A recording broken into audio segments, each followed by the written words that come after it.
深圳福田獅王群英會，來自海內外10支明星隊伍參加呢次比賽。前邊9支隊伍嘅精彩表演之後，終於等到最後一支隊伍。10隊馬來西亞立品聖王公公醒獅團，佢哋嘅表演套路係星獅勇闖蜘蛛陣。表演之前嘅道具準備就可以睇得出呢支隊伍應該係最有特色嘅醒獅隊。隊員服飾係扮馬騮嘅，搬上場道具亦都比較特別。開始啦，獅頭上係孫悟空嘅鳳翅紫金冠，有2根好長嘅羽毛。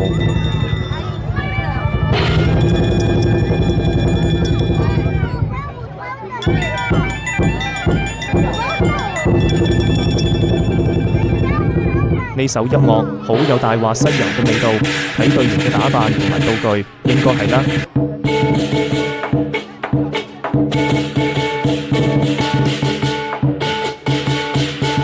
避免動作完成之後，準備上高中。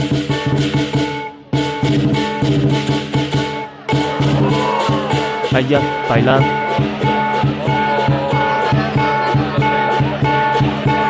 好耐都冇起身，